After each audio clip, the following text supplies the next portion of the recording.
please, please let me go. I don't know what he told you yet, but I don't have anything. Kira's voice cracked, raw from screaming. The rope bit into her wrists, the metal chair cold beneath her. The warehouse smelled of rust and something else. Motor oil, maybe, or blood. She couldn't tell anymore. Her vision blurred with tears as she twisted against her restraints, the overhead fluorescent lights flickering and buzzing like dying insects.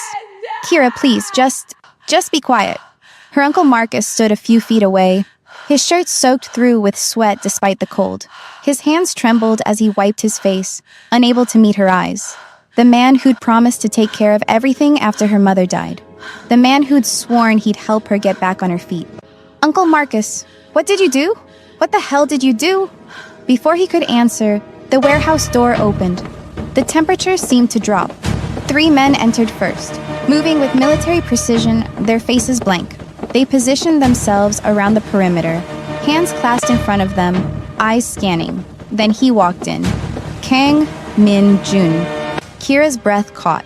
He was younger than she'd expected, maybe early 30s, impeccably dressed in a charcoal suit that probably cost more than 6 months of her cafe's rent.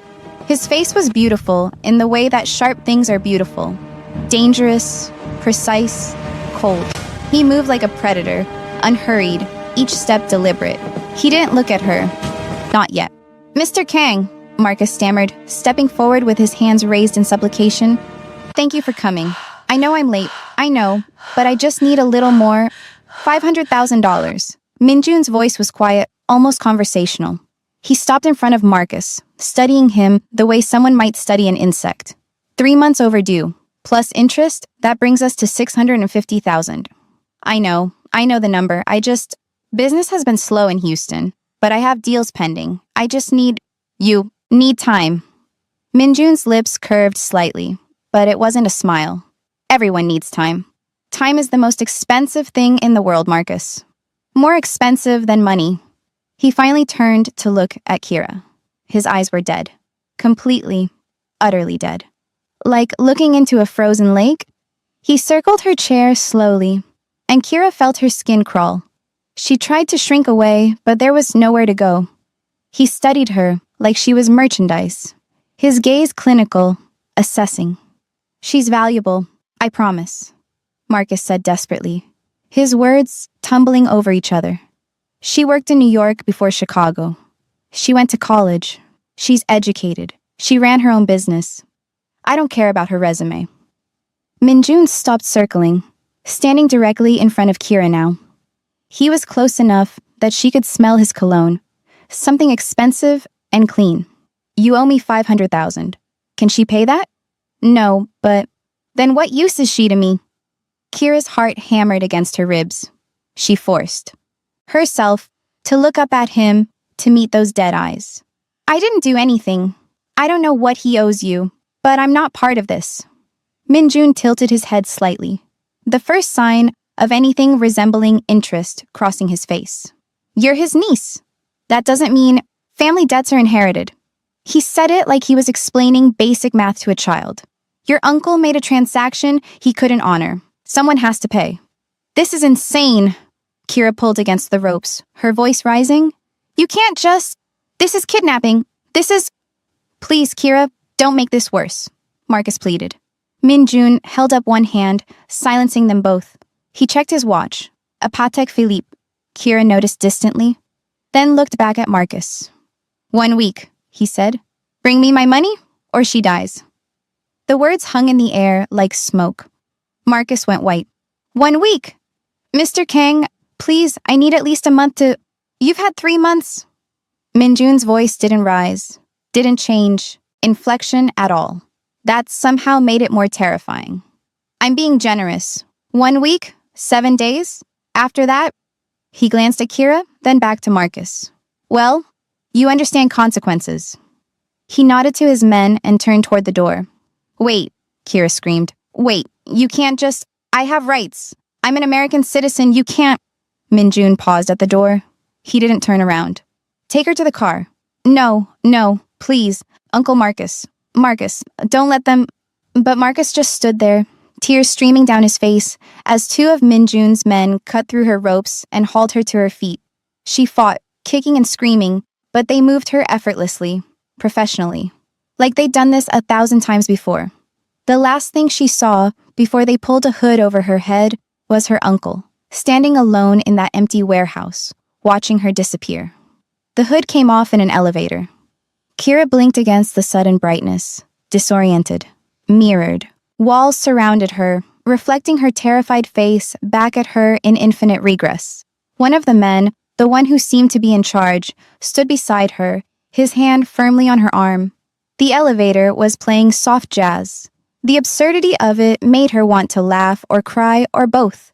The numbers climbed, 25, 26, 27. They didn't stop until 42. The doors opened directly into a penthouse. Kira's breath caught despite everything.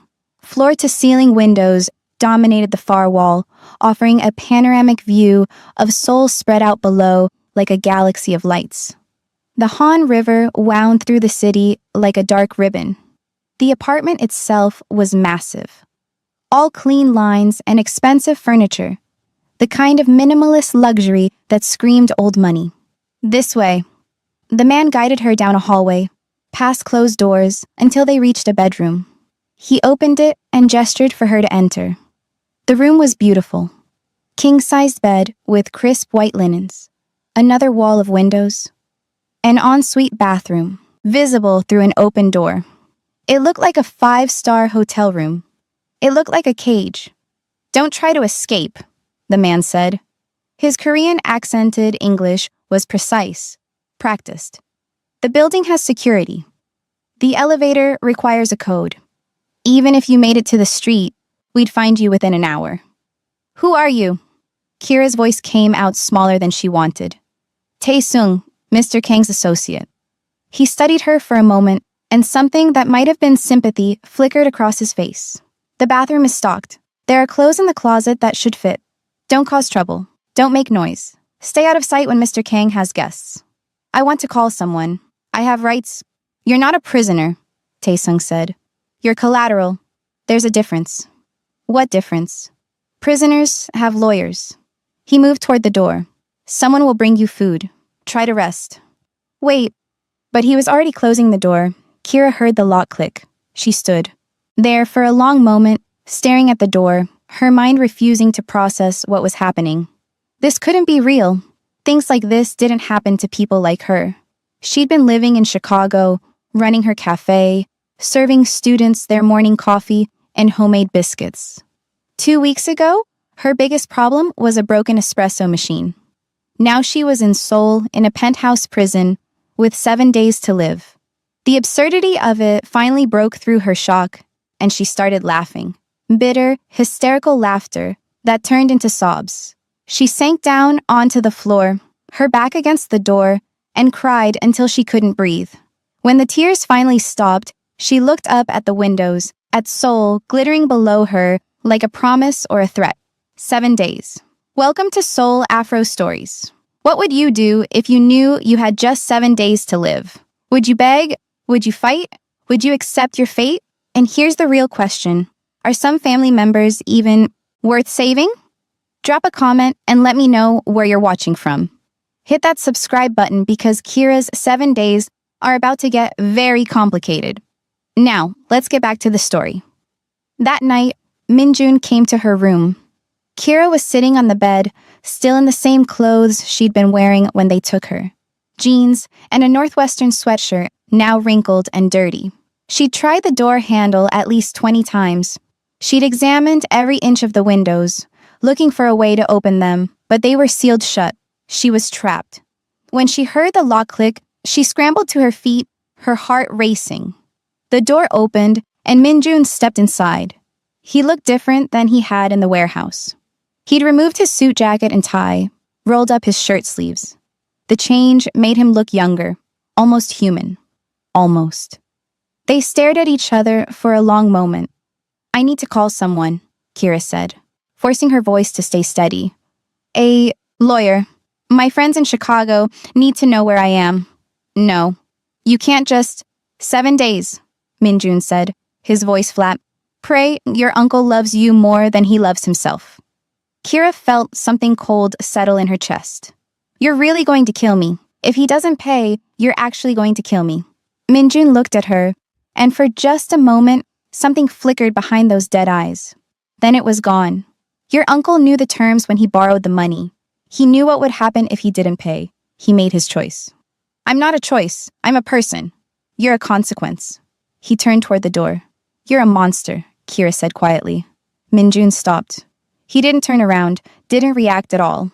Yes, he said simply. Then he left, locking the door behind him. Kira stood there in the silence, her hands shaking. Day 1.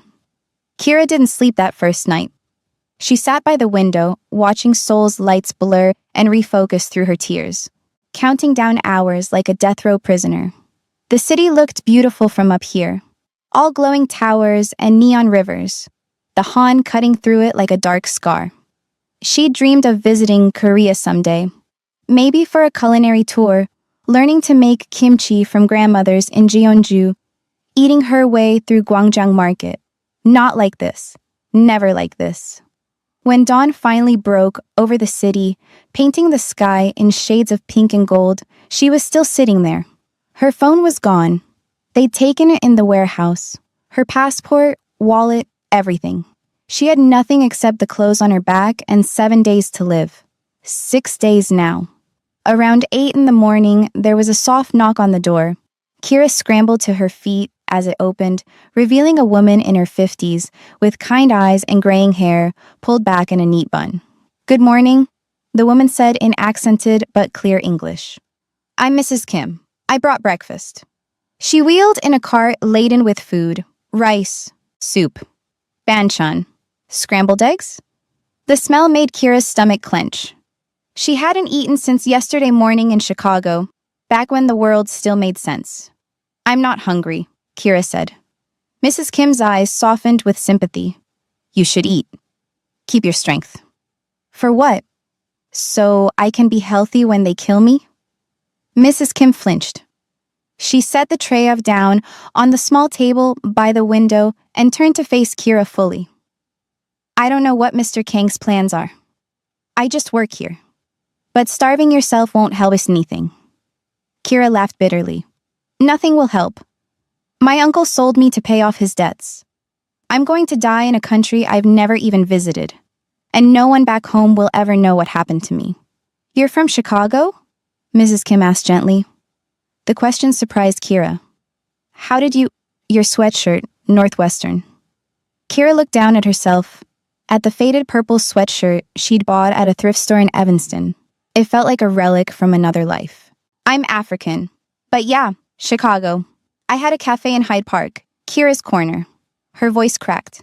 Mrs. Kim's expression grew even more sympathetic. I lived in Los Angeles for 10 years. My daughter still lives there, in Koreatown. I know what it's like to be far from home. Something in Kira broke at the kindness. She sank down into the chair, her face in her hands. I don't understand how this is happening. I don't understand any of this. Mrs. Kim hesitated, then sat down across from her. Your uncle, he borrowed money from Mr. Kang's organization 3 months ago for a business deal in Houston. He was supposed to pay it back in 30 days. How do you know that? I hear things. Mr. Kang, this is what he does, what his father taught him to do. Mrs. Kim's voice dropped. But he wasn't always like this. When he was younger, before his brother died, I don't care what he was like, Kira said sharply. I don't care about his tragic backstory. He's holding me. Hostage. He's going to murder me in 6 days. Mrs. Kim nodded slowly. You're right. I'm sorry. She stood, smoothing down her apron. I'll leave the food. Please try to eat something. After she left, Kira stared at the breakfast spread. Her stomach growled traitorously. Finally, hating herself for it, she picked up the chopsticks and ate. The rice was perfectly cooked, the soup rich and warming. It tasted like comfort, like someone cared whether she lived or died. That made it worse somehow. Day 2 started with Kira trying the door handle again, knowing it was useless but unable to stop herself. She'd spent yesterday afternoon exploring every inch of her room, looking for something, anything, she could use to escape or defend herself. Nothing. The windows didn't open. The furniture was too heavy to move. Even the hangers in the closet were made of soft plastic, impossible to weaponize. She'd found the clothes Tai-sung had mentioned, an entire wardrobe in her size, ranging from casual wear to elegant dresses. She was pacing the room, trying to count the exact dimensions for the 100th time when she heard voices in the hallway outside. Male voices, speaking in rapid Korean. Then Min-jun's voice, quieter but authoritative. Before she could think better of it, Kira ran to the door and started pounding on it. Hey, let me out. You can't just... The door opened so suddenly she nearly fell forward. Min-jun stood there, his expression annoyed. He was dressed for business again, perfectly tailored suit, hair styled, that same dead look in his eyes. You're holding an innocent person, Kira said, her voice shaking with rage and fear. I didn't do anything. I didn't borrow your money. I didn't even know my uncle. Your uncle made a deal he couldn't keep, Min-jun said, his tone bored, like they were discussing the weather. That's not my problem. It's yours. How is it my problem? I was deported when my mom died. I lost everything. My business, my apartment, my whole life in Chicago, and I came to Seoul to try to figure out what the hell to do next. And now Then you should have chosen your family more carefully. The coldness of it took her breath away. You really don't care, do you? You could kill me right now and feel nothing. Something flickered across his face, too quick to identify. If I felt something every time I had to make a difficult business decision, I wouldn't be very good at my job. I'm not a business decision.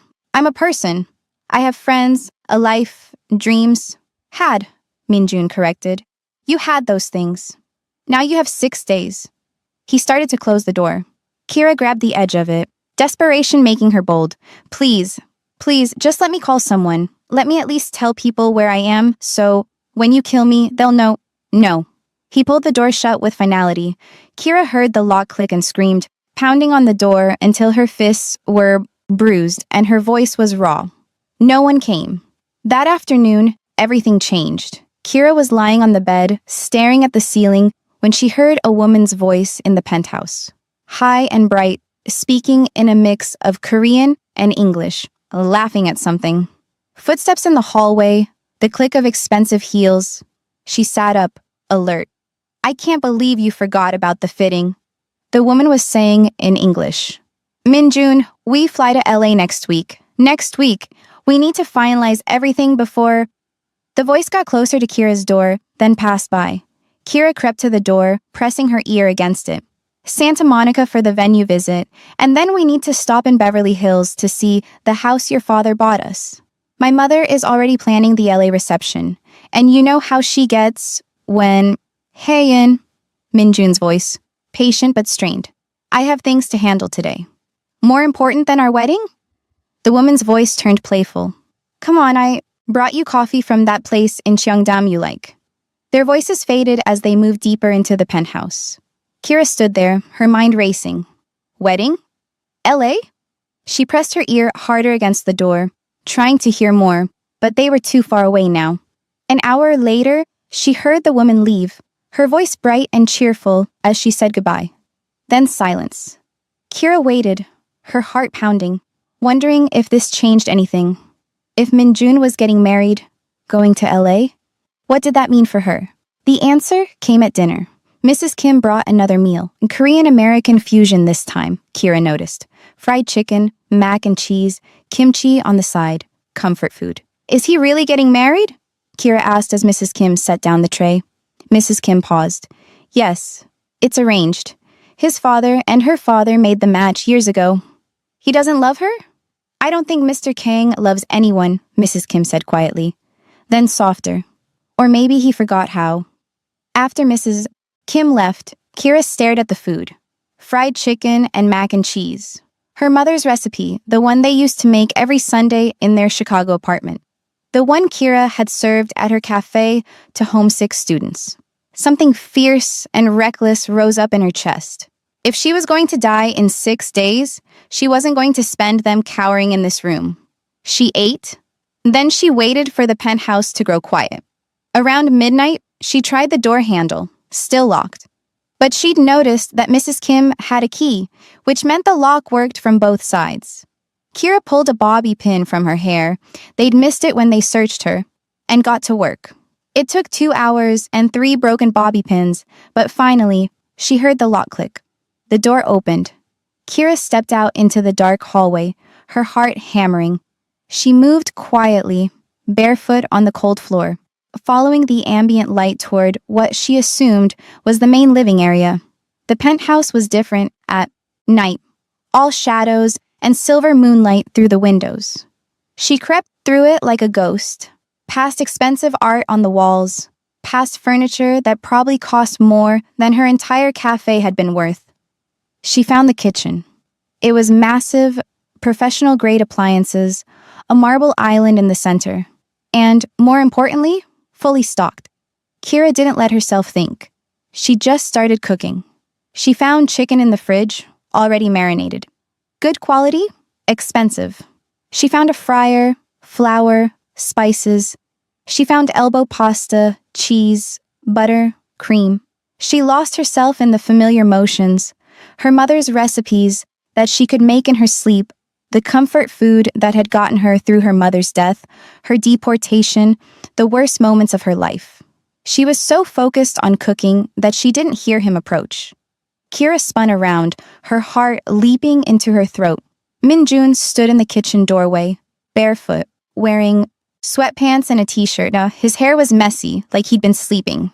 He looked younger like this, more human, and completely shocked. Kira's voice failed. She gestured helplessly at the stove, where chicken was frying and mac and cheese was bubbling. I couldn't sleep. I don't know what I thought. I'm sorry, Min-jun walked into the kitchen slowly, like he was approaching something dangerous. He stopped at the stove, staring at the food. His expression was unreadable. How did you get out of your room? Bobby pin. Sorry. You picked the lock. I used to lock myself out of my apartment a lot. Kira swallowed hard, waiting for him to call his men, to drag her back to her room, to add days to her sentence, or just kill her now. Instead, Min-jun reached for a piece of the fried chicken she'd already plated. He bit into it. Kira watched his face, her breath held. Min-jun chewed slowly, his eyes closing. When he opened them again, something had changed in his expression. Something had cracked. It's good, he said quietly. His voice sounded strange, rough. It reminds me of this place in Koreatown, LA, near USC.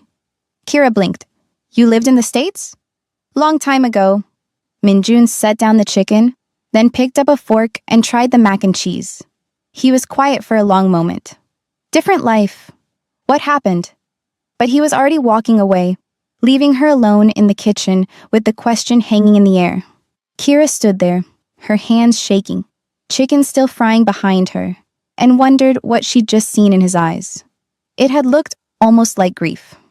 Kira woke on day 3 to the sound of Min-jun's voice, sharp and angry, somewhere in the penthouse. She sat up in bed.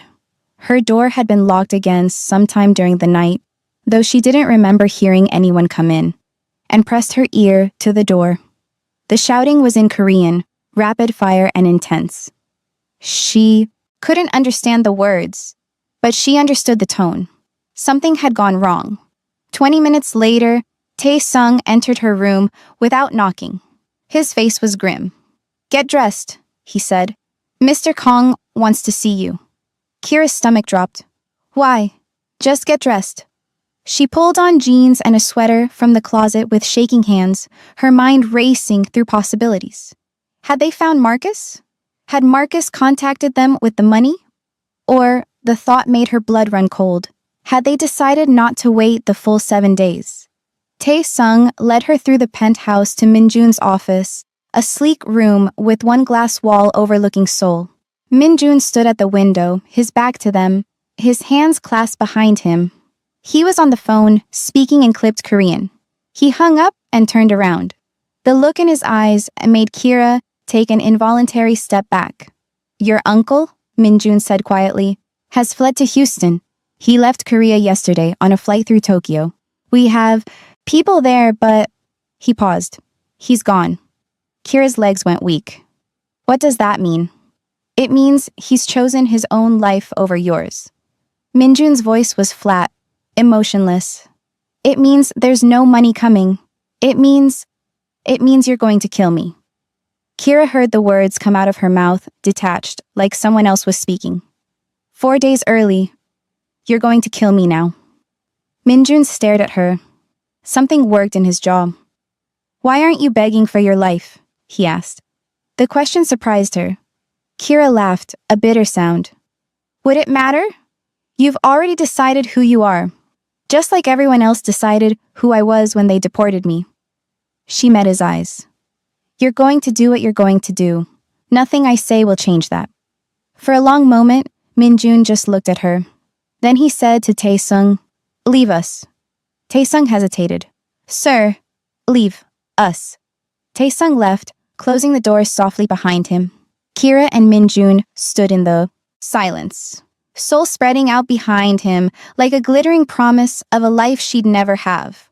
I should give the order, Minjun said quietly. That's the smart business decision. Your uncle defaulted and you're the consequence. He stopped, his hands curling into fists. Why did you cook last night? The question threw her. What? The chicken, the mac and cheese. Why? I don't know. I was scared. Cooking helps when I'm scared. It's what my mom taught me. Kira wrapped her arms around herself. What does it matter? My brother and I used to go to this place near USC. Minjun said, his voice distant. Mrs. Parks. She made fried chicken and sides. All Korean-American fusion. Hyun-suk, my brother, he was obsessed with it. We'd go there every Friday night, even when I had exams, even when he had practice. He turned to look at her. He died in a gang fight outside that restaurant. Someone wanted to make a point to my father. Hyun-suk was 19. Kira's breath caught. I'm sorry. I came back to Seoul after that. My father needed me. The business needed me. I became what I needed to be. Minjun walked to his desk, poured himself a drink from a crystal decanter. I haven't thought about Mrs. Parks in years. And then you made that chicken. And for a moment, I was 22 again, sitting in that restaurant before everything went to hell. Is that why you're telling me this? Kira asked softly. Because you're going to kill me. And you want me to understand you first? Minjun downed the drink in one swallow. I don't know what I'm doing. The admission hung between them. Then don't do it, Kira said. Don't kill me. Just don't. You have that choice. Your father, your business, your brother, none of that means you have to be this person. You don't understand? I understand that you're as trapped as I am, Kira said, her voice stronger now. Maybe more. At least I know I'm in a cage. You've convinced yourself. You're free. Minjun looked at her, really looked at her, for the first time since this started. I'll give you 4 more days. Maybe Marcus will... He's not coming back, Kira said. We both know that. And Minjun's phone rang. He glanced at it, then silenced it. Go back to your room. I need to think. Kira started toward the door, then stopped. That woman yesterday. Your fiancé. Does she know I'm here? No. And she won't. Minjun's voice turned cold again. This is business. It doesn't concern her. But Kira saw the lie in his eyes. That night, Minjun went to meet Hyein at a luxury hotel in Cheongdam for wedding preparations. The ballroom was stunning. All crystal chandeliers and silk draping, with the planner showing them mock-ups of table settings and floral arrangements. Hyein glided through it all in designer heels, making decisions with practiced ease, checking her phone every few minutes. What do you think? She asked. Minjun, gesturing to 2 different centerpiece options. The roses or the peonies? Whatever you prefer, Minjun said. Hyein's smile faltered slightly. This is our wedding, Minjun. Our day. You could at least pretend to care. I care. Do you? She dismissed the planner with a wave, then turned to face him fully. Because lately, you've been distracted. Distant, more than usual. I have business to handle. You always have business to handle. Hyein moved closer, her voice dropping. My father says your father is concerned about something. A deal that went wrong? Minjun's jaw tightened. It's handled. Is it? Hyein studied his face. You know, we've known each other since we were children. I can tell when you're lying. Hyein, I don't care about your business, she said, cutting him off. I never have. What I care about is that in 1 week, we fly to LA. We visit the venue in Santa Monica. We look at the house your father bought for us in Beverly Hills. We start our life together. She touched his arm. I've been planning this for years, Minjun. Since before you even left for USC. I waited for you to come back. I waited through your grief over Hyunsuk, through you becoming this. I waited. Minjun looked at her. Beautiful, patient Ha-in, who'd been chosen for him by their fathers when they were barely teenagers, who'd molded herself into the perfect corporate wife, who'd lived in LA for 15 years, building connections, learning to navigate both worlds, all so she could be the ideal partner for him. I know, he said quietly. I know you did. Then be here, Ha-in said, with me, not wherever your mind keeps going. But even as Minjun nodded, even as he forced himself to focus on centerpieces and seating charts, his mind drifted back to his penthouse, to a woman in his kitchen, making fried chicken at midnight, to the way she'd looked at him when she said, "At least I know I'm in a cage." He stayed with Hae-in until midnight, reviewing every detail of the wedding, the honeymoon, their future life in California. When he finally returned home, the penthouse was dark except for a single light in the kitchen. He found Kira sitting at the counter, a cup of tea in front of her. Couldn't sleep again? Minjun asked. Kira looked up at him. 3 days left. Would you sleep? Probably not. He moved to the coffee maker, started brewing a cup. Did Mrs. Kim lock your door? Yes, I picked it again. You're going to teach me that trick before... He stopped. Before this is over. Before you kill me, you mean? They sat in silence, the coffee maker hissing and bubbling.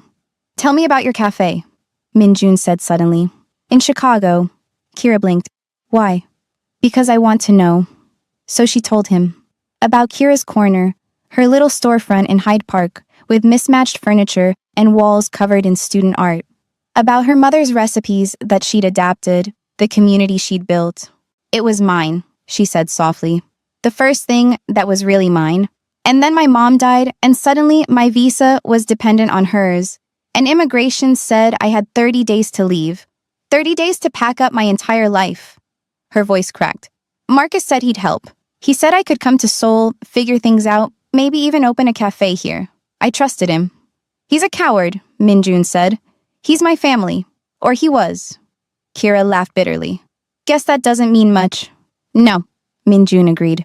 It doesn't. They were quiet for a long moment. Then Minjun said, I'm getting married in a week. Well, in LA. The wedding is scheduled for 2 weeks from now. Congratulations. It's arranged. Our fathers decided when we were 15. Do you love her? Minjun stared into his coffee. I don't know if I'm capable of loving anyone anymore. That's the saddest thing I've ever heard. It's practical. He looked up at her. In my world, love is a weakness, a liability. My brother loved too easily, trusted too quickly. That's what got him killed. And so, you decided to feel nothing? I decided to survive. Kira reached across the counter and did something reckless. She touched his hand. Minjun flinched but didn't pull away. That's not surviving, she said quietly. That's just being dead but still breathing. Minjun looked at their hands, her brown fingers against his pale skin. He should pull away. He should send her back to her room. He should call his father and give the order and end this complication. Instead, he turned his hand over and laced his fingers through hers.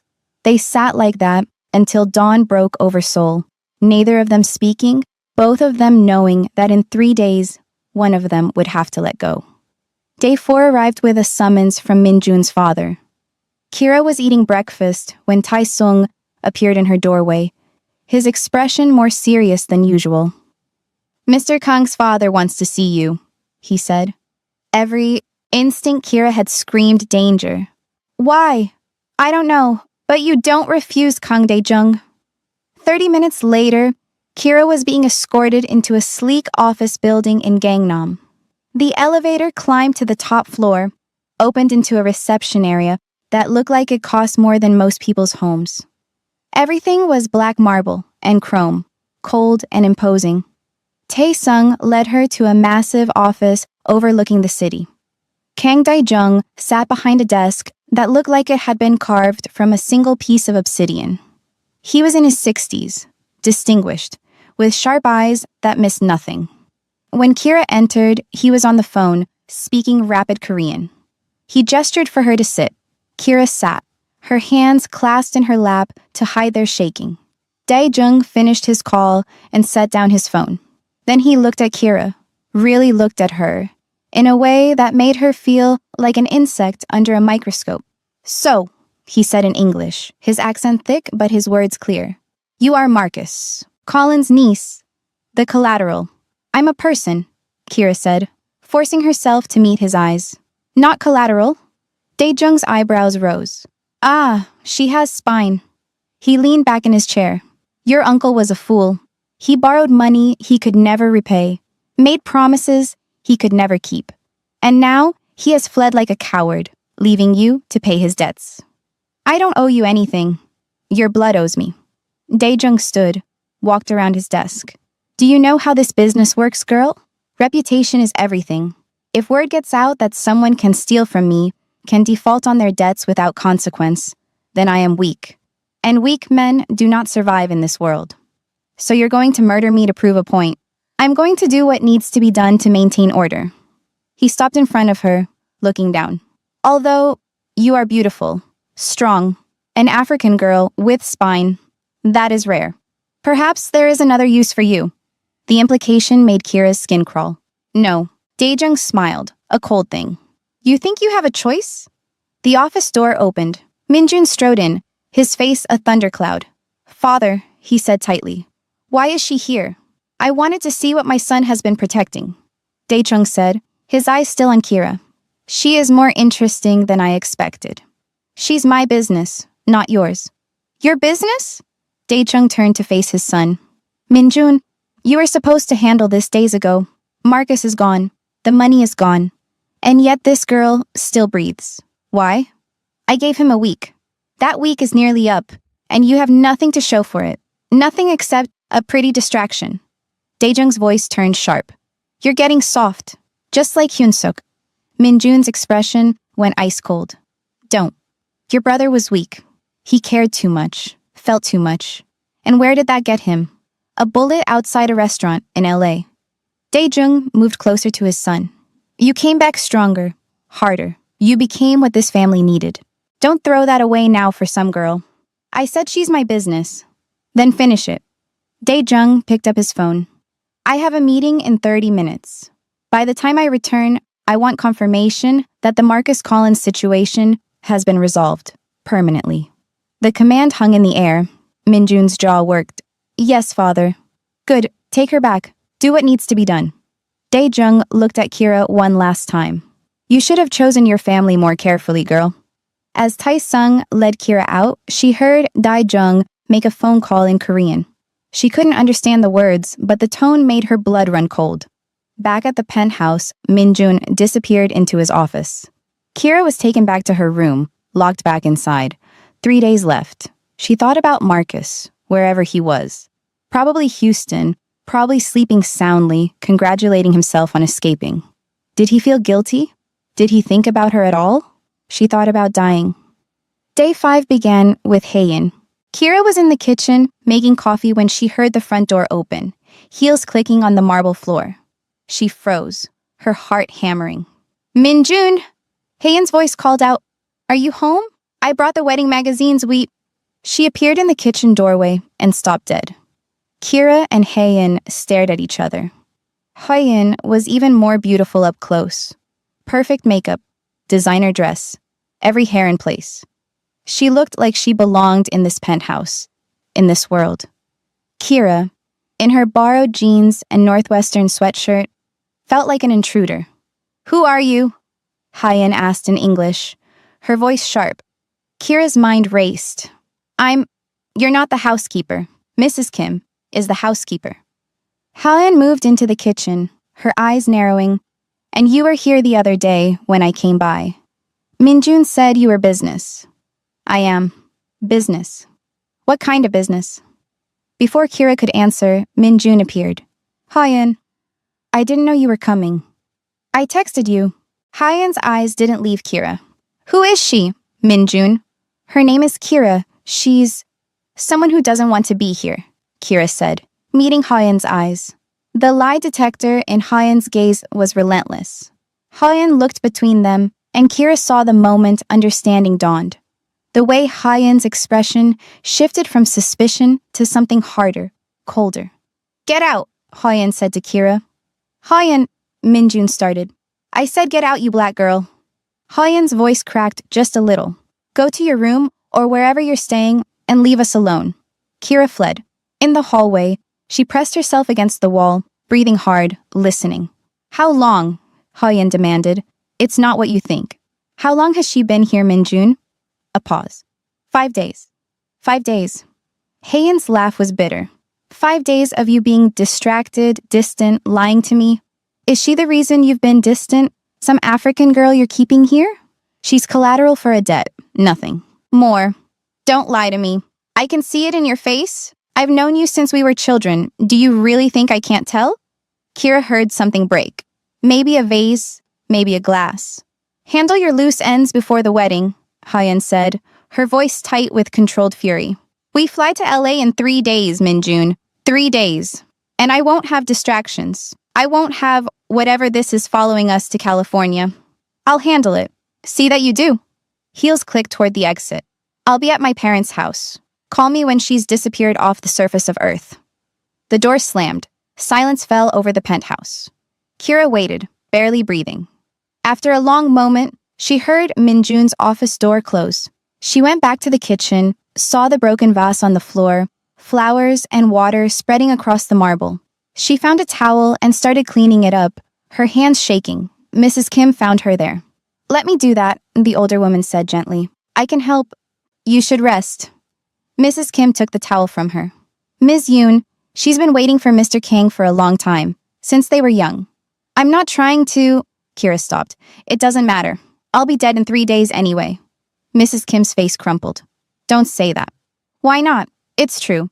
Kira stood, her legs weak. He's going to kill me, or his father will. And then he'll marry her and fly to LA and forget I ever existed. I don't think he'll forget you, Mrs. Kim said quietly. But Kira wasn't listening. She went back to her room, locked the door from the inside this time, and curled up on the bed. 2 days left. That night, Minjun got drunk. Kira heard the music first. American jazz, Miles Davis, drifting through the penthouse. She crept out of her room and found him in his study, a bottle of whiskey on the desk, a photo album open in front of him. He didn't notice her at first. He was staring at the photos, his tie loosened, his face more open than she'd ever seen it. Minjun? She said softly. He looked up, his eyes unfocused. You should be in your room. So should you. This is your room. He laughed, a harsh sound. Nothing is my room. This whole place, it's my father's, my brother's ghost. Everyone's except mine. Kira moved closer, saw the photos. Minjun, younger, smiling, in a USC sweatshirt. Another young man next to him had to be his brother, Hyun-suk. They looked happy.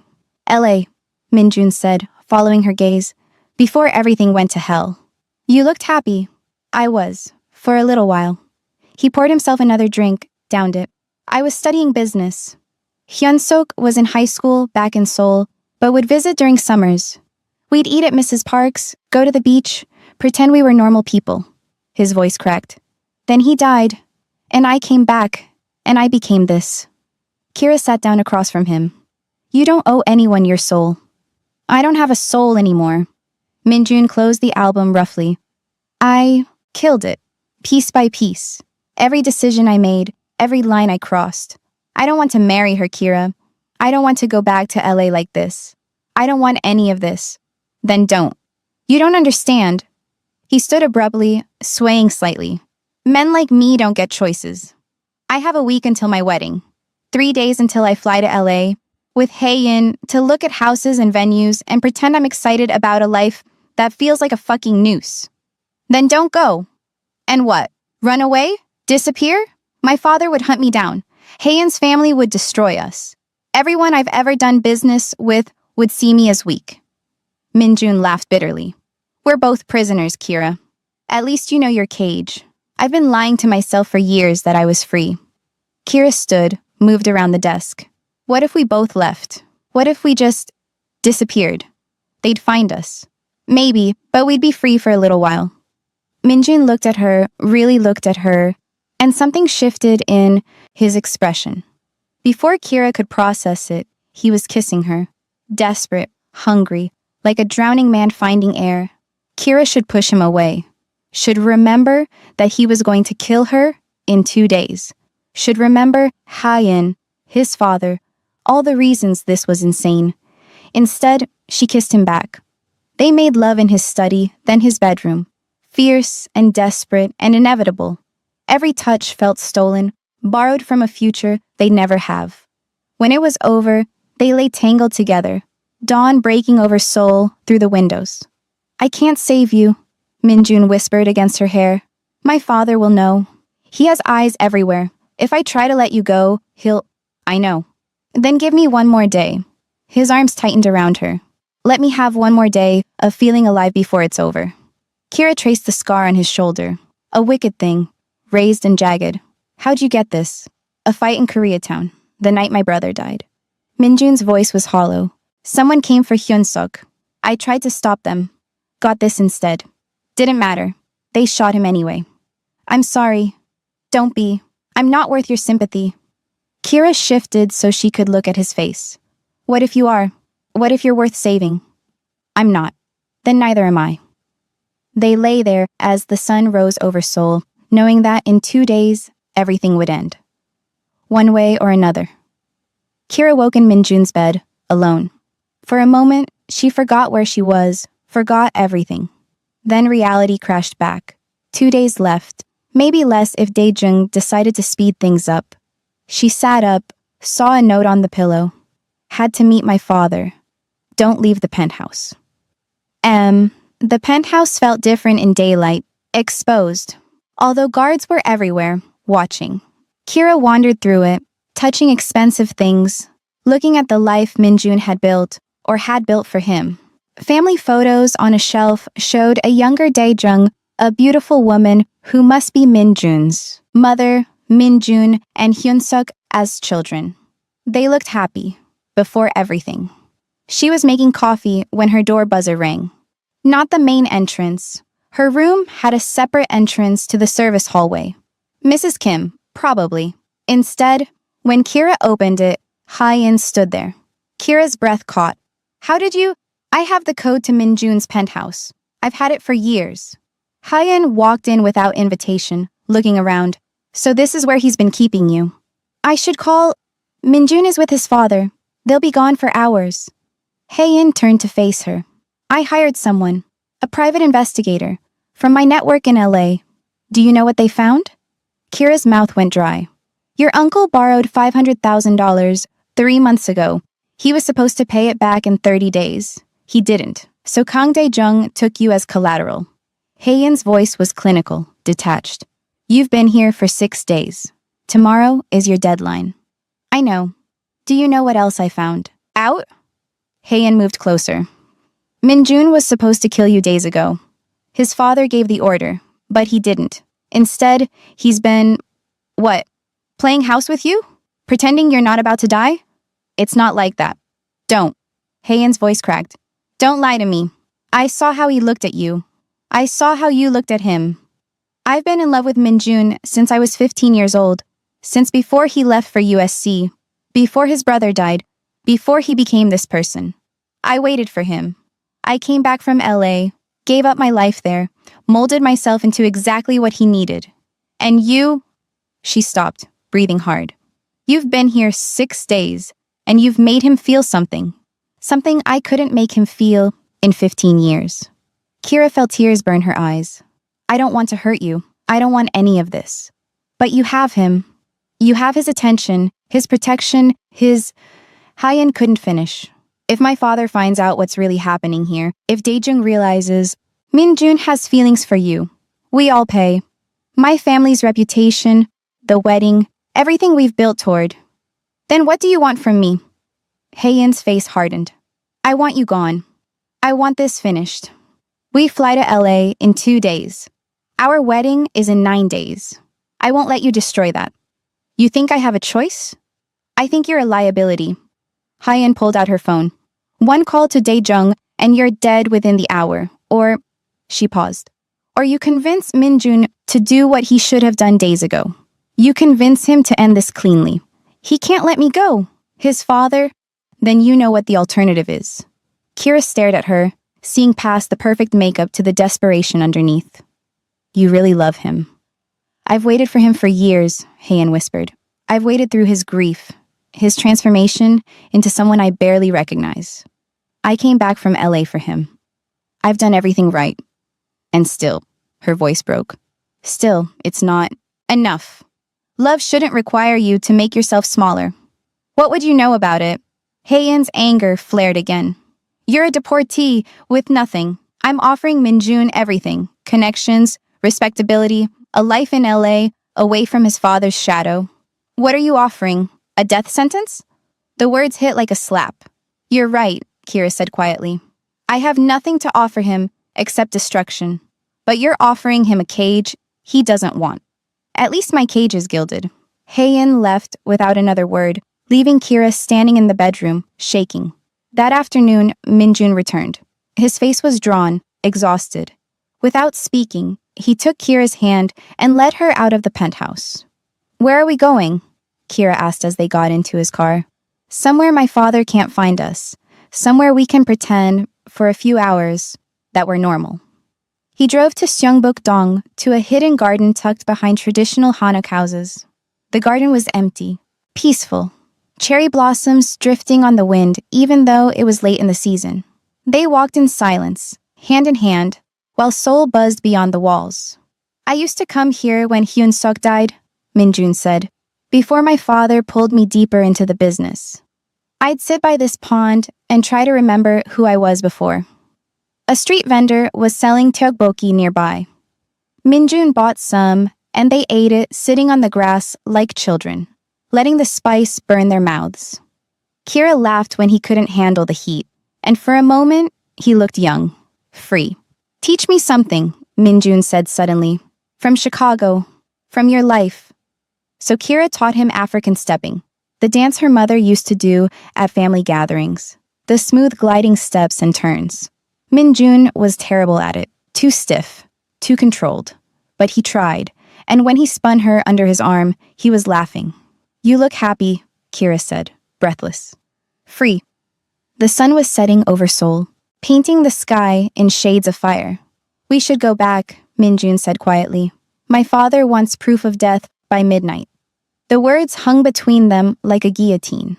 They drove back in silence, each minute feeling like the last. When they reached the penthouse, Tae-sung was waiting, his expression grim. Your father called, he said to Minjun. He wants confirmation by midnight. He said, if you can't do it, he'll send someone who can. Minjun's jaw worked. I understand. Tae-sung looked at Kira, and something that might have been sympathy crossed his face. I'm sorry. After he left, Minjun and Kira stood in the living room, Seoul glittering below them. I have one more day, Kira said. Technically, my father won't wait. Then we have tonight. Kira took his hand. One more night. They made love slowly this time, savoring every moment, every touch. Afterwards, they lay together, watching the lights of Seoul, neither of them sleeping, both of them counting down the hours. What will you do? Kira whispered. After? Marry Hyeon, go to LA, pretend to be alive. As midnight approached, Kira felt something inside her calcifying. If she was going to die, she wouldn't spend her last hours begging. She'd spent 6 days in this cage. She'd spend her last night free. I don't regret this, she said, even knowing how it ends. I don't regret you. Minjun pulled her closer, and when he spoke, his voice was broken. Neither do I. The clock struck midnight. One day left. The final day arrived gray and cold, Seoul shrouded in winter mist as she stayed in her room. Mr. Kong wants you to stay in your room today, Tae-sung said. His father is sending people to verify my death, Kira finished. You can say it. Tae-sung's face was pained. I'm sorry. By afternoon, Minjun's plan had taken shape. He'd found a body, a woman from one of his father's other operations, similar build to Kira, already dead from unrelated causes. He was going to stage it, photograph it, send the proof to his father. It won't work, Kira said when he explained it to her. Your father will want to see for himself. He's in meetings until tonight. By then he'll know you lied and he'll kill us both. Kira took his hands. Minjun, stop. Please just stop. I can't just let you die. Why, you were going to kill me yourself 6 days ago. That was before... He stopped, his voice breaking. Before I knew you. A knock on the door made them both freeze. Tae-sung entered, his face white. Hae-in is here. She's calling your father. Min-jun's expression went from desperate to ice-cold in an instant. What? She knows about your plan. She's in the living room right now, on the phone with Kang Dae-jung. They ran. In the living room, Ha-in stood by the windows, her phone to her ear, her face composed. Yes, that's what I'm saying. She was saying in Korean, then switching to English, for certain words. The girl is still alive. He's been lying to you. Hae-in, hang up, Min-jun said, his voice deadly quiet. Hae-in looked at him, and Kira saw it, the hurt beneath the anger, and the desperation beneath the control. I'm sorry, Min-jun, but I can't let her destroy everything we've built, everything we're supposed to be. To the phone. Yes, I'll make sure she doesn't leave the penthouse until you arrive. She hung up. My father will be here within the hour, Min-jun said. Do you understand what you've done? I'm protecting our future. Hoen's voice cracked. I've waited for you for years. I came back from LA for you. I've watched you become this person your father needed, and I stayed. I waited. And now you're throwing it all away for her? I never asked you to wait. You never asked me to leave either. Tears streamed down Hoen's face, though her voice remained steady. I love you, Min-jun. I always have. Since we were kids in Seoul before you left, for USC. I love you. Doesn't that mean anything? I can't love you back. Min-jun's voice was gentle now, almost pitying. Not the way you want, not the way you deserve. Haein laughed, a broken sound. Then we'll have a marriage like everyone else in our world. Practical. Powerful. That's enough. It's not enough for me. Then what is? Her? Haein pointed at Kira. A deportee with nothing? What kind of life can you have with her? The words hung in the air. You have to go, Min-jun said to Kira. Now. I'll hold them off as long as I can. Where would I go? I don't have papers, money, anywhere to hide. I have everything arranged. He pulled out an envelope from his jacket, thrust it into her hands. New passport. Reinstated visa. I have connections in immigration. I called in every favor I had. A plane ticket to Chicago O'Hare. All of it. Kira stared at the envelope, her hands shaking. What are you talking about? I've been working on this since day 5. Getting your visa reinstated, securing your documents. It's all there.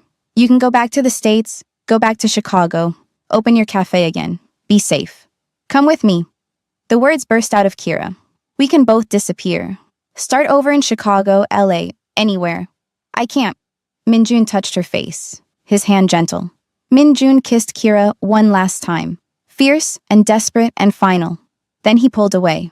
Go, he said, and don't look back. Mrs. Kim took Kira's arm, leading her toward the service elevator.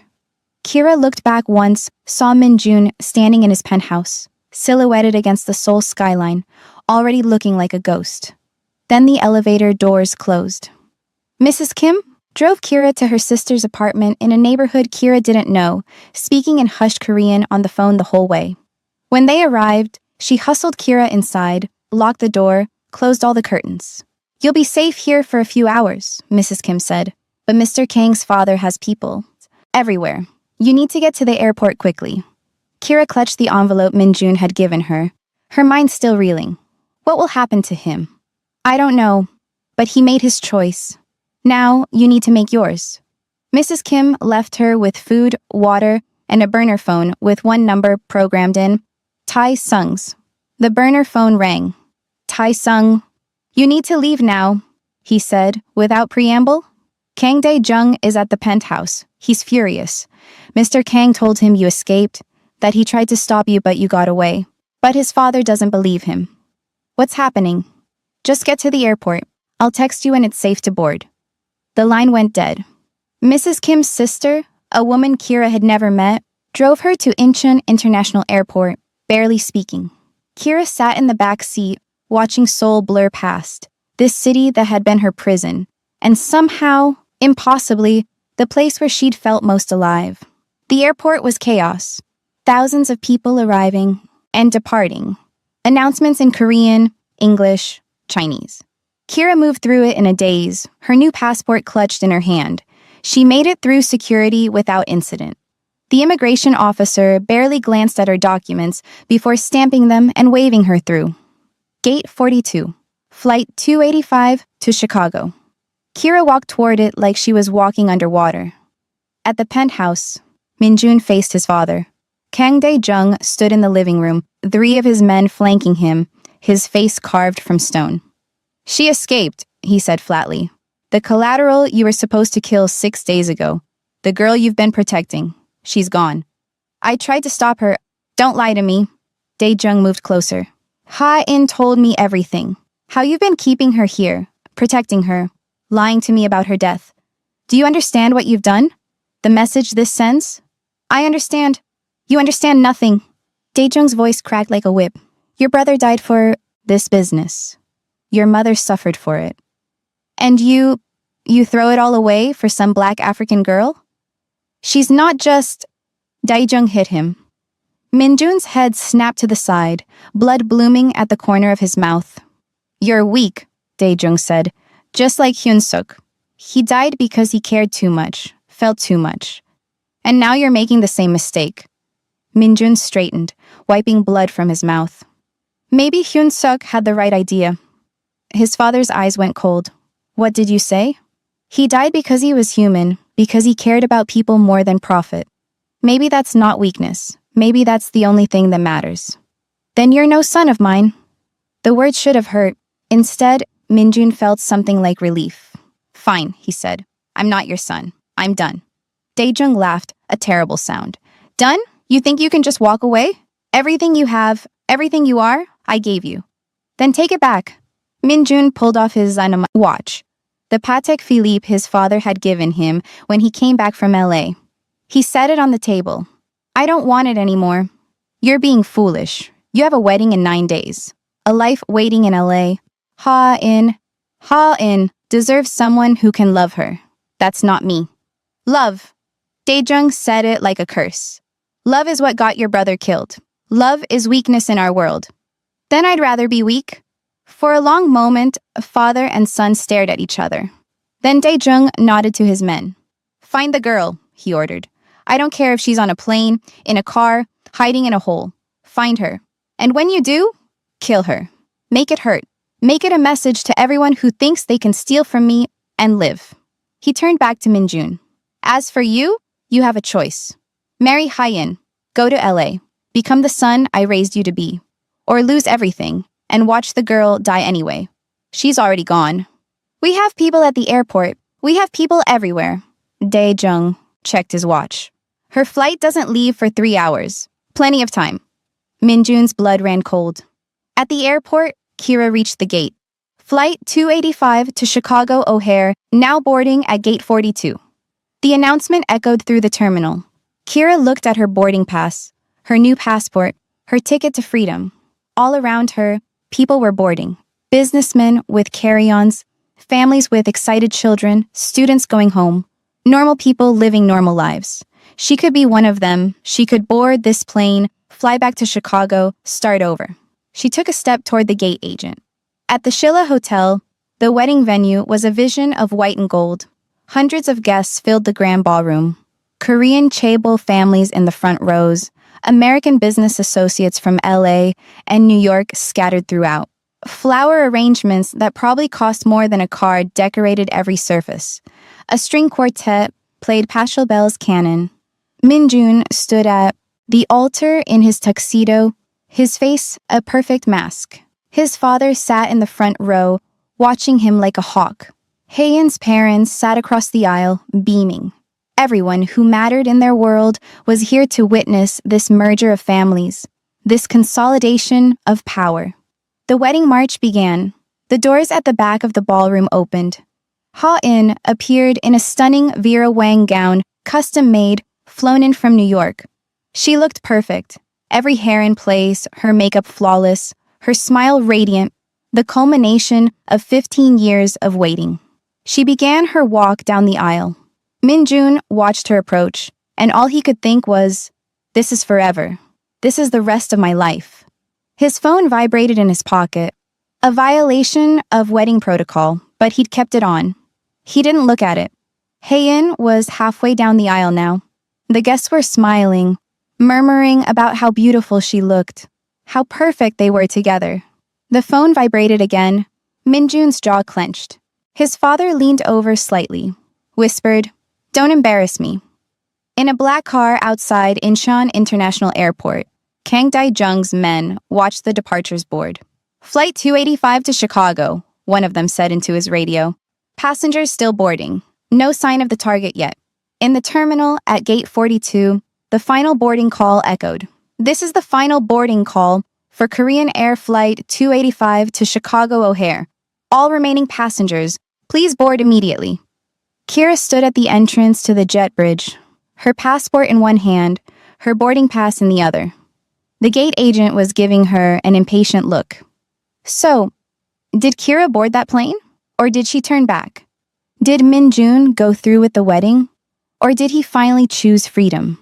What orders did Kang Dae-jung give to those men at the airport? Part 2 is coming, and trust me, you do not want to miss what happens next. The choice Kira makes will change everything. If you're dying to know what happens, drop part 2 in the comments right now. Smash that subscribe button and turn on notifications because Seoul Afro Stories is just getting started. We've got more love, more danger, and more impossible choices coming your way. And tell me in the comments, should Kira have boarded that plane? Or should she have gone back for Min-jun? I need to know what you think. Where are you watching from? Drop your city and country below. See you in part 2. If you can handle it, Seoul Afro Stories, where love is dangerous and choices are deadly.